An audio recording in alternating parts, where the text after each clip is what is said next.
tous. Un ultime hommage. Arras va dire adieu ce matin à Dominique Bernard. Les obsèques de l'enseignant sont prévues à 10h. On retrouvera dans un instant Lionel Gougelot, le correspondant d'Europe 1 sur place. Mais pour bien prendre la mesure du choc 6 jours après son assassinat, on va entendre le témoignage de Tina. Cette élève de première ne pourra pas entrer dans la cathédrale, mais elle sera là quand même, devant l'écran géant installé pour l'occasion.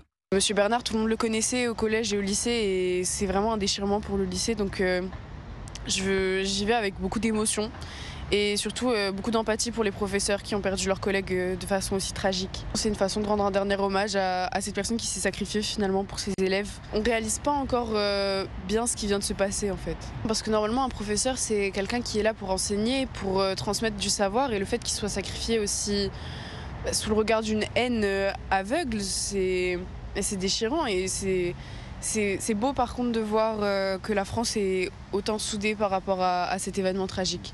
Donc je trouve ça beau mais en même temps très triste. Tina, une élève de première qui s'installera devant l'écran géant pour assister aux obsèques de Dominique Bernard. Tout à l'heure, elle était à votre micro, Lionel Gougelot. Bonjour. Bonjour Christophe, bonjour à tous. Vous êtes en direct d'Arras. On attend beaucoup de monde lors de cette cérémonie. Comment vont se dérouler ces obsèques précisément ? Eh bien, comme me le précisait hier l'évêque d'Arras, Monseigneur Le Borgne, ce sera en fait une messe d'obsèques avec une liturgie traditionnelle, avec accueil de la famille et des proches, lecture de 2 textes qui ont été choisis justement par la famille et les proches de Dominique Bernard, des proches que Monseigneur Le Borgne a pu rencontrer d'ailleurs pour préparer cette cérémonie. L'évêque d'Arras qui prononcera l'homélie en mémoire de l'enseignant assassiné, une parole de vérité, me disait-il, de consolation et d'espérance.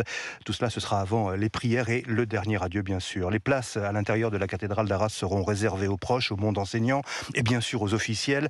Les nombreux anonymes, les élèves du lycée, leurs parents peut-être qui n'auront pas pu accéder à la cathédrale, pourront, vous l'avez dit, assister à cette cérémonie retransmise sur écran géant place des Héros face à la mairie. Une foule qui d'ailleurs devrait voir passer le corbillard transportant le cercueil de Dominique Bernard avant le début de la messe. Matinée sous très haute surveillance, sous très haute sécurité policière, il faut le signaler, avec des contrôles de police, un périmètre de sécurité, interdiction de circulation dans l'hypercentre et surveillance par drone des abords de la cathédrale d'Arras. Lionel Gougelot en direct d'Arras et sur toutes ces mesures de sécurité. On vous retrouvera pour plus de détails dans le journal de 7h30.